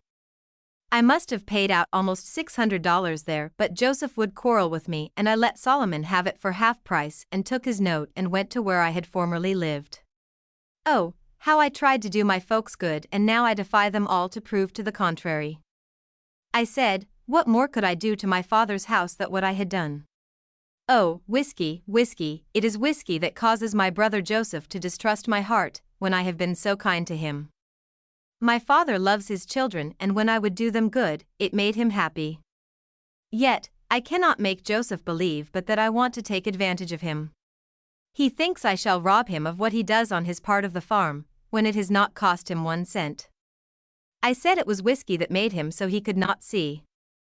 But I couldn't give him a deed when I had none myself and could not get one until my money came due. This is what made me sell to my good brother Solomon. Now Joseph has joined the church and I freely forgave him and love him and will still try to do him good. I hope I shall always be able to forgive him as he has been to forget my kindness to him. When I was alone in Rome I used to sing this song, "Did Christ the Lord once weep? And shall my cheeks be dry?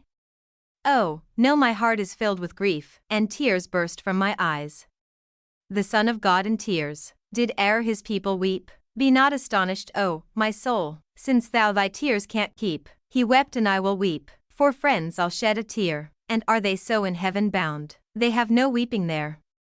And now I'll dry my tears, my friends shall have my prayer, until I do in heaven dwell, and stop my weeping there." I found that I now was in possession of a spirit to forgive all men.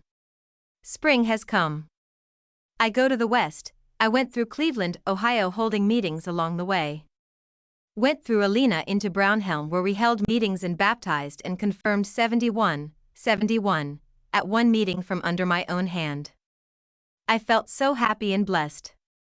We then returned to Rome. I saw the prophet Joseph Smith last February 1831. He gave the law. DNC 42. I have not gotten a copy of it. I heard it read but cannot remember too much of it. It told us to go west. I have been and done the best I could. I lost my journal and have to make this according to memory. It is now May 1831. I told what I had done with the help of the Lord, for I know He was with me and guided me all the way. I found that we had nearly broken up the Free Will Baptist Church West. A Mr. Rollins came to see me. I told him many names, he knew them well, he said.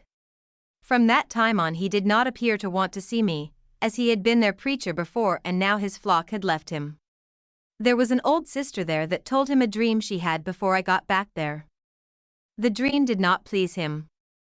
She told him the following dream. Well, she said she saw two curtains let down from heaven while she could not see the top. She saw Levi W.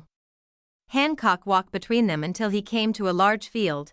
In it was a fruit tree that spread its branches over a large body of land. Many people shook hands with him. He reached and took some fruit almost from the top twig and commenced singing. She saw Mr. Rollins start and run with his hat off. The fire pursued him as far as she could see. Some had left the Church of Christ and they also ran.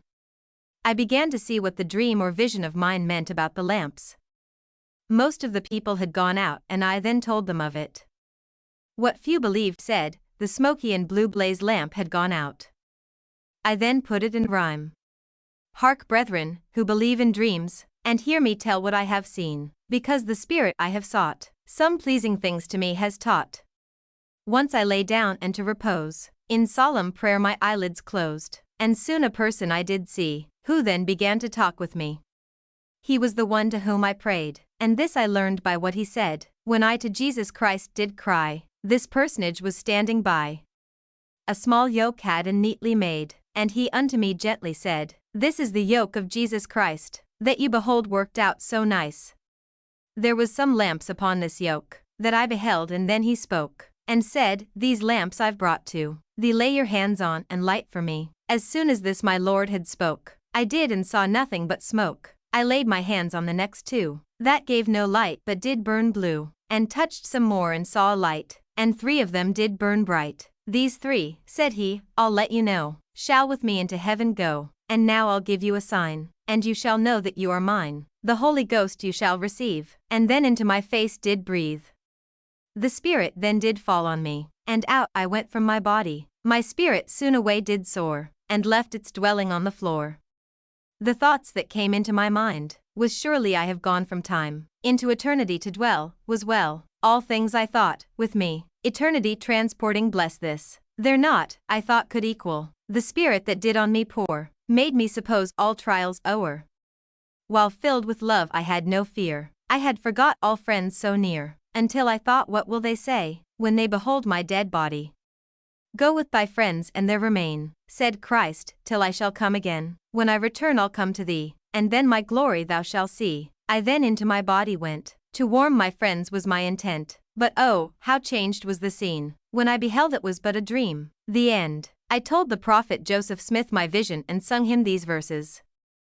He said it was an omen of something I would understand sometime. He thought I would ordain 3 great men sometime who would do some particular work in the church. About this time my brother Solomon came to see me and brought Zebedee Coltrane along. He held some meetings and wanted me to go to Kirtland with him.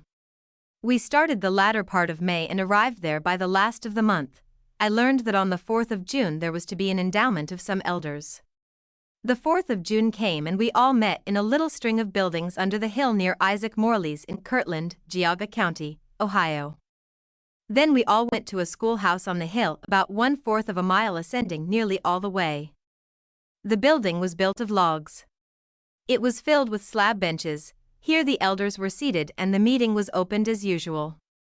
Joseph Smith began to speak. He said that the kingdom of Christ that he spoke of that was like a grain of mustard seed was now before him, and some should see it put forth its branches, and the angels of heaven would some day come like birds to its branches, just as the Savior had said. Some of you shall live to see it come with great glory. Some of you must die for the testimony of this work. And he looked at Lyman White and said to him, You shall see the Lord and meet him near the corner of the house, and laid his hands upon him and blessed him with the visions of heaven. Joseph Smith then stepped out on the floor and said, I now see God, and Jesus Christ at his right hand. Let them kill me. I should not feel death as I am now. Joseph put his hands on Harvey Whitlock and ordained him to the high priesthood. He turned as black as Lyman was white.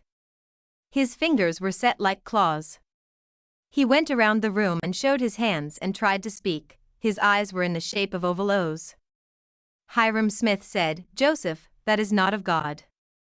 Joseph said, Do not speak against this. I will not believe, said Hiram, unless you inquire of God and he owns it. Joseph bowed his head, and in a short time got up and commanded Satan to leave Harvey, laying his hands upon his head at the same time.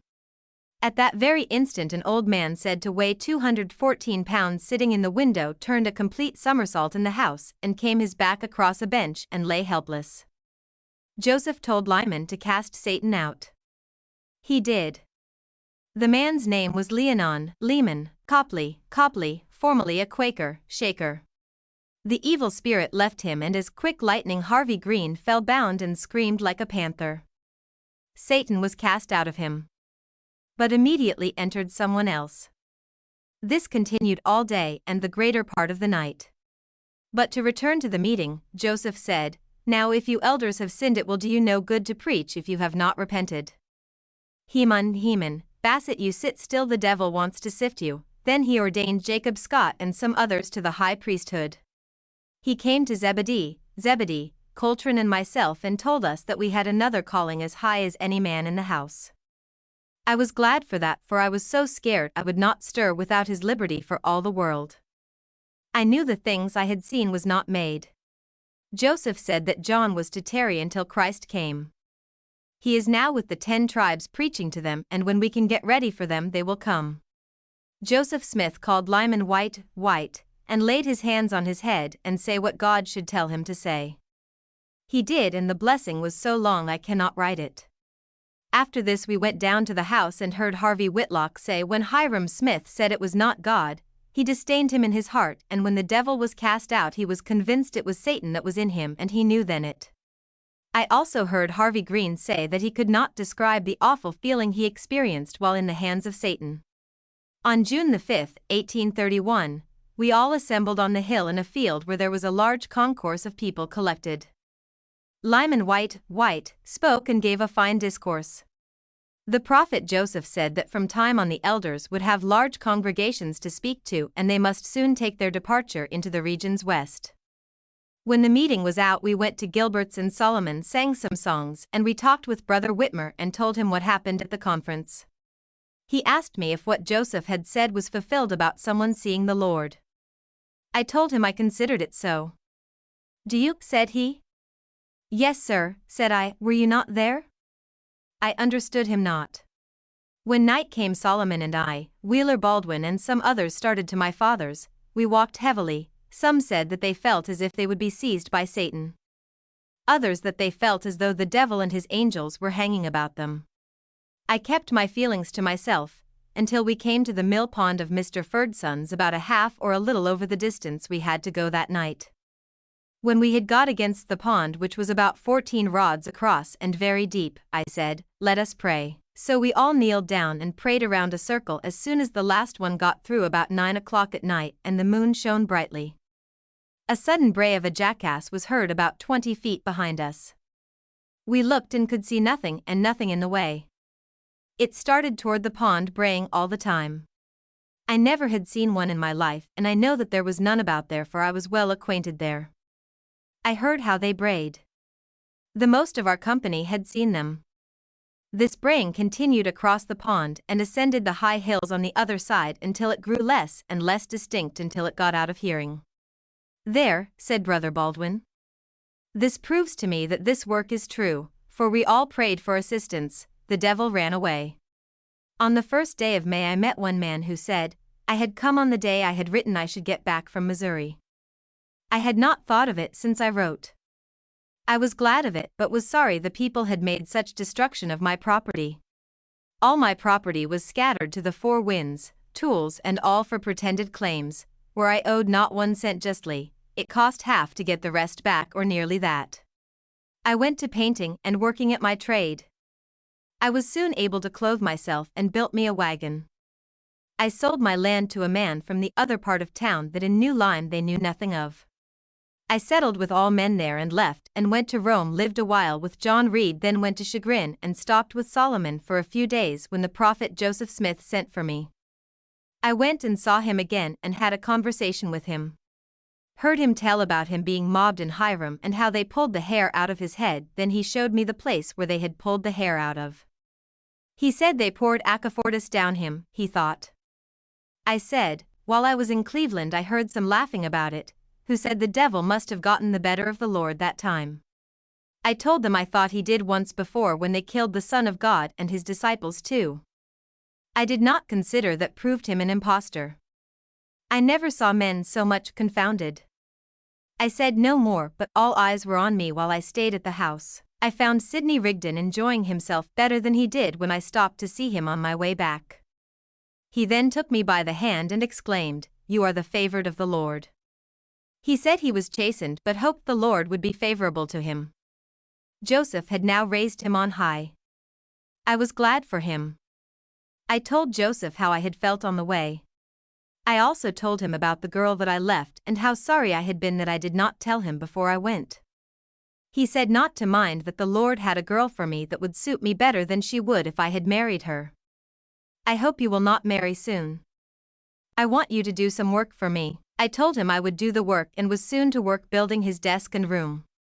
He, Sidney Rigdon, needed money, and so I filled his hand with all the remains of my land in Rome. He said he would give me his note for it. I told him B was welcome to it. I was with him, Sidney Rigdon, through the translation of the Bible. I went to the school of the prophets. Orson Hyde was with us this winter.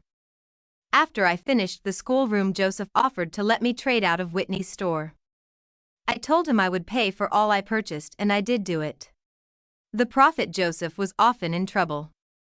If his friends gave him money, he was stripped of it all by his enemies. I know, for I did all I could do to hold up that good man. My heart would ache for him. He had to stand against thousands of his pretended friends seeking to overthrow him. It was terrible, the abuse he suffered. Bishop Whitney also was cursed by some when he did his best to hold up Joseph. He would suffer himself to be slandered to save the prophet from trouble. All this I know, I have witnesseth. I am bad enough, but thank God I never sought to harm any man. I know it is not in my heart to wish the prophet Joseph or any man who is his friend in any trouble. About this time Joseph called on me to go to Rome with a hired girl by the name of Clarissa Reed, who had been living with him. I went and returned with her in about 2 weeks. He then said I must go with Evan Green. We started by the way of Chardon and preached by the way. The snow came and it began to get cold to travel, but we went as far as we could get and returned back. Joseph talked plain to me for not pressing forward into Pennsylvania. I told him that I was to blame, for I had had a dream as you ever had. You do as I now tell you to, and you will come out all right. He gave me to understand how the Comforter would comfort the mind of man when asleep, whether it meant anything or not, and Satan accused good people. He said go again, and we started forthwith for Pennsylvania. We went as far as Painesville and stayed the night. The next day it snowed all day, and we had to wallow through drifts, and at times it seemed almost impossible. It seemed that the devil was determined to discourage us. We tried to get the privilege of laying by the fire, but no, we could not. We were among the people called Campbellites. 7 times we were turned down at the doors. The 8th time we got in to stay all night. One of the holy men came in who had turned us down, and by his actions we thought he intended to have us turned out again. But we were able to spend the night there, and in the morning the woman gave us a nut cake each. That was all we could get from the time we left Painesville. Nothing but starvation stared us in the face. We were then determined to trust the Lord. The first thing we knew, we came across 2 of our brethren traveling into Pennsylvania. They gave us some bread and meat. We traveled on until night and put up. The elders paid our bill, and in the morning we started early. We traveled until we heard of a man by the name of Hartshorn who was a Mormon. We felt glad. He was about 6 miles ahead, so we quickened our pace and got there that day. He was a friend, but his wife was an enemy. His son found much fault. We held a meeting and found the people more than tender. We went from neighborhood to neighborhood preaching. We were treated very well all through the land about. When the time came for us to open the door to baptism, Lyman Johnson came along. We asked him to preach. He opened the door and baptized all we had labored with except 2 who chose to have me baptize them. Lyman returned to Kirtland and never mentioned Evan or Levi or their good works. I asked the prophet Joseph about such a case. He said the laborer who first labored with the people would in the end get the blessing. I did not tell him what happened, for I felt the Lord knew who would put forth the efforts. It is now March 1833 and we had not a place to worship in. Jared Carter went around with a subscription paper to get signers. I signed up $2. He made up a little more than $30 and presented it to Joseph. The Lord would not accept it but gave a command to build a temple. I helped my father to move to Kirtland. I had married Miss Clarissa Reed on the 29th of March, 1833. I had obligations against the estate of $300. I told my folks to sell and send the money to Zion on all they could spare. They did it and I gave up the note. Father bought a place in the town of Kirtland. My wife and I lived with them. I signed a note for $50 toward the temple and went to work on the temple whenever I could. I had nothing now to begin with, so went to work out and soon bought a cow and made enough money to make myself comfortable through the summer. In the fall I had to guard the Kirtland temple walls, for some men had threatened to tear it down, and at times it grew worse and worse. News came that our printing office was torn down and sorrow was depicted on the face of all the saints. This was in the fall of 1833.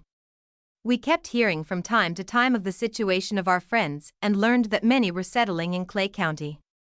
In October the meteors fell all night.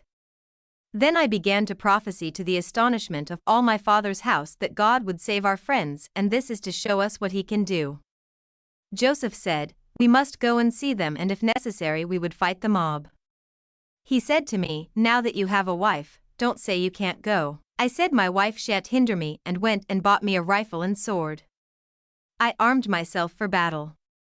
All mechanics were busily engaged in making implements of war all winter, to be prepared in the spring to travel to Missouri to replace our brethren upon their land, if there were law-abiding men enough in that state to assist us. On the 9th of April 1834, we had a son born near the middle of the day. Lyman White named him Mosiah Lyman. I then began to prepare to travel, Zion's camp, and on the 1st of May bid my folks farewell and started for Portage County, some 40 miles from Kirtland. Here we gathered and organized for marching. Our money was then thrown together and put in the hands of those appointed to buy our provisions. I was appointed cook for Sylvester Smith's mess. In this way we traveled, being directed by the prophet in peace, until Sylvester lost the spirit of peace and became dissatisfied with John Carter and called him an old jackass and many other names, which soon brought dissatisfaction in our tent. Some dared to express their feelings until Joseph rebuked them and told him that he was guilty of sowing the seeds of discord. He said if Joseph was a prophet he was not afraid and would contradict him in the face of all present. Joseph said, "If I have not told you the truth, then God never spoke by me," and walked off. We all said that is enough. We believed Joseph. Sylvester became more calm and acted like a saint. For some time we had peace. We had our morning and evening prayers. When we had got to Bizaris, a considerable size of town, in the western part of Ohio, many conjectures were formed concerning us and many questions asked us as we were traveling. I heard one man say, "It looks like the camp of Israel." Another said as he looked at us, "Well, I guess some place must have taken a vomit." Another said, "The North has given up." We did not stop but continued on our march westward, passing many places I had traveled before and held meetings in. Nothing occurred of any account until we got in Illinois, when Joseph said, in our tent, "I want you to remember what I say to you. The Lord is going to give us dry weather now until we get through. He has given rains that there might be water on the prairies. You will see the movings of the Lord in our favor all the way through." It began to be very pleasant, and soon we entered on the wide prairies, camping and holding meetings on Sunday. Once we had many listeners from the county who listened to the preaching of Orson Hyde, Joseph Young, and others of different sects who were bound to preach peace and exhorted the people to believe in God and do what is right. Next morning we started on our journey in good spirits. On the way to Illinois River, where we camped on the west side. In the morning many went to see the big mound about a mile below the crossing. I did not go on it but saw some bones that were brought back with a broken arrow. They were laid down by our camp. Joseph Smith addressing himself to Sylvester Smith and said, "This is what I told you, and now I want to tell you that you may know what I meant. This land was called the land of desolation, and Wondage was the king, and a good man was he. There in that mound did he bury his dead, and did not dig holes as the people do now, but they brought their dirt and covered them until you see they have raised it to be about 100 feet high. The last man buried was Zelph or Telph. He was a white Lamanite who fought with the people of Onetigus for freedom. When he was a young man he was a great warrior and had his thigh broken and never was set. It knitted together as you see on the side. He fought after it got strength until he lost every tooth in his head save one, when the Lord said he had done enough and suffered him to be killed by that arrow you took from his breast. These words he said as the camp was moving off the mounds. As near as I could learn, he had told them something about the mound and got them to go and see it for themselves. I then remembered what he had said a few days before while passing many mounds on our way that was left of us. Said he, "These are the bodies of wicked men who have died and are angry at us, and if they can take the advantage of us they will, for if we live they will have no hope." I could not comprehend it, but supposed it was all right. We continued our march westward until we came to the Mississippi River opposite of Louisiana and camped. The next day we crossed over and camped about 1 mile west of town. I had made me an elder fife that day and played some marches on the way to the camp, being led by Sylvester Smith. As soon as we came in sight of camp a dog came, he began to bark and ran to Sylvester and tried to bite him. It made me mad and he said he would kill that dog. Joseph said he should not, and he would whip any man who would do it. If Sylvester had a good spirit he could get along without being bit. It was by a man's being overcome with such a spirit that caused him to always try to take vengeance and seek an opportunity to do it and take life. Such spirit kept men in misery. Sylvester would not believe it. Joseph said, "If you do not get rid of that feeling you will have your flesh eaten off from you and you cannot help it." He would not believe Joseph yet. Once after this Joseph on the same principle said, "If a man should have to fight in self-defense and kill his enemy he should say in his heart, 'I wish it might have been otherwise, but you sought to take my life and would not let me alone and I was obliged to take yours,' and said, 'If you ever go to battle and are prospered over your enemies and slay them I fear you will be tempted to boast. If you should boast of your own strength I fear God will leave you.'" This was in the month of June and we traveled about 20 miles and camped in the Alred settlement. We stayed here several days and I worked on guns and made a flagstaff and put on it a white flag tipped with red. On our way I put on it an eagle and printed the words peace in big letters. When we passed settlements many would come and exclaim peace and walk off, until we came to the western part of the state where they were bitter enough. We had now in our camp 205, and truly we had seen the hand of God in our favor all the way. Once in particular, when we had camped without in the middle of February. One man took a spade and said, "Who knows but what I can find water here," and put the spade in the ground and dug a small hole and it filled with water, good water. When this was done some said it was as much of a miracle as when Moses smote the rock and water came out. But the greatest miracle in our favor was when we had got between the two fishing rivers on a high ridge by a log meeting house. We had been told that morning by a colored woman who came to the fence where we were walking that there were 300 men who were armed and equipped to fall on us that night and cut us off. Men came riding by who would cuss and swear that before morning we would all be in hell, for there was an army before and behind and death was our portion. Without enemy Jenkins Salisbury wanted Joseph to let him fight. "No," said he, "the Lord will give us a bramble to keep off the dogs this night." In a short time it commenced thundering and the clouds arose and I went into the tent and lay down and knew no more till I found myself 1/3 buried in water. The tent had blown down and all hands gone. I soon found they had gone to the old sanctuary for shelter, where I also went.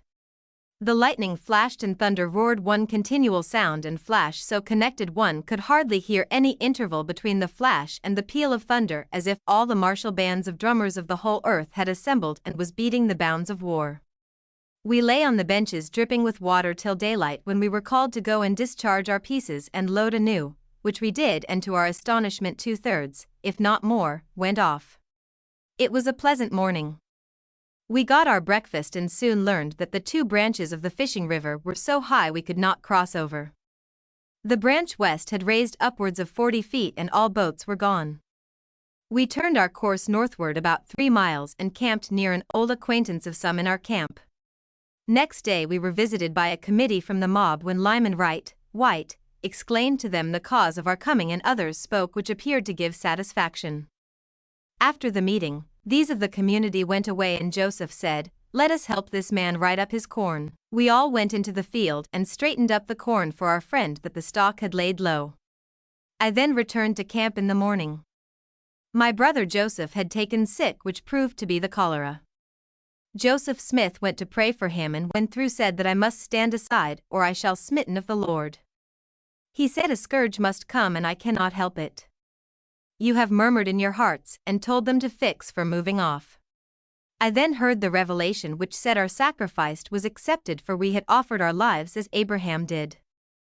I was left alone with my brother Joseph, and such a time I never before experienced, neither did I ever think I could endure what I then endured. One continual call for Levi, day and night. I want this and I want that. I would shoot squirrels and cook them and then give him the broth, and it would run right through him like quicksilver. I did this until I thought I could endure no more. I could not sleep, for his call for to do this and do that. He said he was going to die. I told him, "No, you shan't die." I then laid my hands on his head and rebuked the destroyer. A darkness would sometimes come over me that I could feel like smoke. When I thought I could endure no more and must have rest, who should come but brother David Evans with another man with the same complaint by the name of Thomas Hayes. Never was I more rejoiced than when he made the proposal to me for me to rest and he would see to both of the sick. Then when I had rested I could take my turn looking after both men.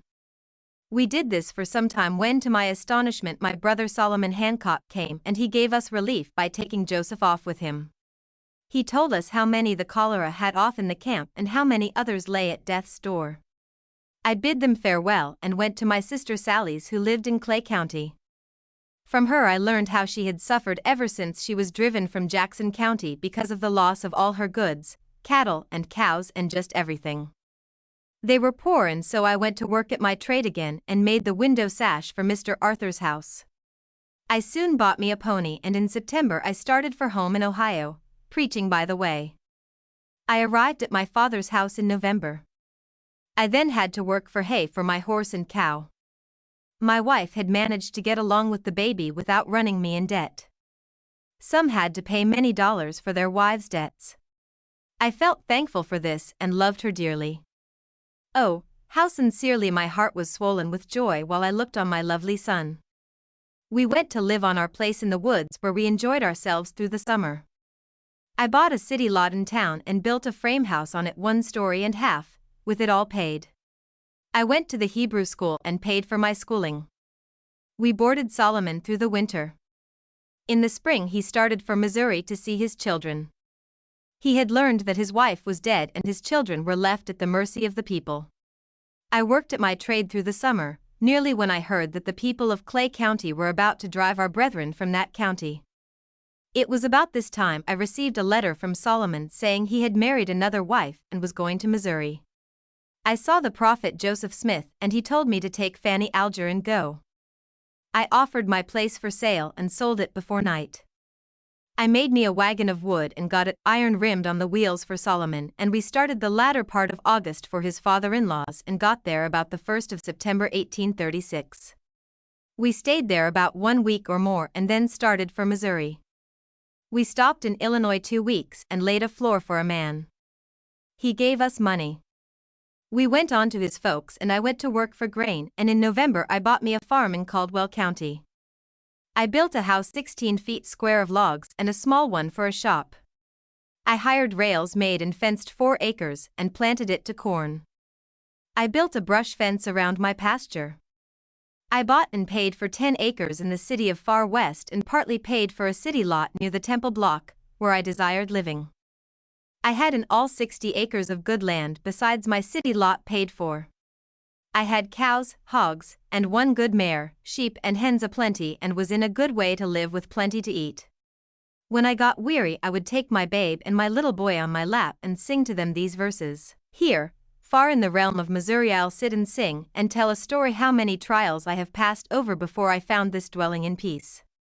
Oh here, Here beside the fire I have my sweet babe and little Mosiah, and here is mother. I'll set me down beside her and sing, I've found a dwelling peace. Here in this grove while water I'm bringing, my ears are charmed to hear the birds singing with songs so sweet they keep the grace ringing, while here at home I live and have peace. Oh here we've butter and honey, and many will hire and pay me the money, and nothing I owe, and no man to dun me, and here at home I live and have peace. My cows go oft and come in the morning, and also at night I see them returning to give us cream and keep us churning, while here at home we live and have peace. Here is my field, all things are growing, and on the prairie I have men mowing that I may have feed to keep the stock growing, while here at home I live and have peace. My ground is covered with strawberries, and in the grove I've plums and I've cherries, and I will thank my God and be merry for giving me this dwelling in peace. May we love him forever and ever, for peace bestowed upon the believer, and turn from him, oh never, but always love the spirit of peace. End of Levi W. Hancock's journal in his own handwriting. Brief list of contents, page 4. At age 7 or 8, Levi has a dream in which he saw the Savior, who gave him a sweet liquid to drink. 6. Levi's mother has a manifestation showing to her that their daughter, who died at age 2, was all right.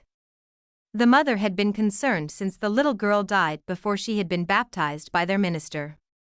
23 to 24. Levi first hears of the Book of Mormon. He attends a meeting and hears Parley P. Pratt explain the gospel. 25. Levi's father and sister are baptized. Levi goes to Kirtland and is baptized by P. Pratt, 1830. 26. Vision of Levi showing small yoke and lamps. Most of the lamps went out, but 3 burned very brightly. His spirit briefly left his body. 27. 3 elders try to mislead Levi and others. 30. Levi saw Joseph Smith, February 1831. 33. An evil spirit possessed several of the brethren after Joseph Smith was ordaining them. Joseph Smith says John is preaching to the 10 tribes. 34. Another experience with evil spirits, June 1831. 35. Levi and Zebedee Coltrane, among others, are called by Joseph Smith to go to Missouri to preach. 35 to 50. Missionary experiences. 44. One night when Levi was in a dozing state, he saw Samuel Smith, who came and gave him a blessing, and afterwards Levi recovered from his illness. 45 to 46. Revelations given about the missionaries by Joseph Smith. 50. Joseph Smith relates how a mob pulled the hair out of his head, and Levi saw the place where they pulled out the hair. The prophet told Levi the Lord had a girl for him to marry. It wasn't the one that Levi had picked out before he left on his mission, but one that would be better for him. 51. Levi, being a cabinet maker, built a desk and room for Joseph Smith. He was with the prophet through the translation of the Bible. Levi attended the school of the prophets. Later was sent with Irvin Green to Pennsylvania by the prophet. 52. Levi marries Clarissa Reed March 29, 1833, and they live in Kirtland. Levi worked on the temple when possible. 53. October 1833, the meteors fell all night. Levi prophesied that God would save their friends, then settling in Clay County. Their son, Mosiah Lyman, was born April 1834.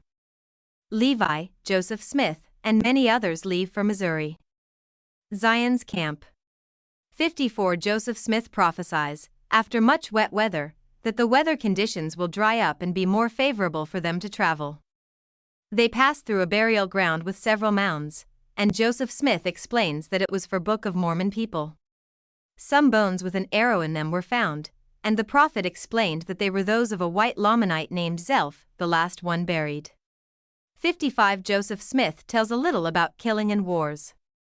Levi made a flag with an eagle and peace on it, which was used as they passed the settlements along their way. 56. Levi takes care of his sick brother, Joseph, who has a bad case of cholera. 57. Levi rejoins his wife and son. The prophet asks Levi to take Fanny Alger and go to Missouri.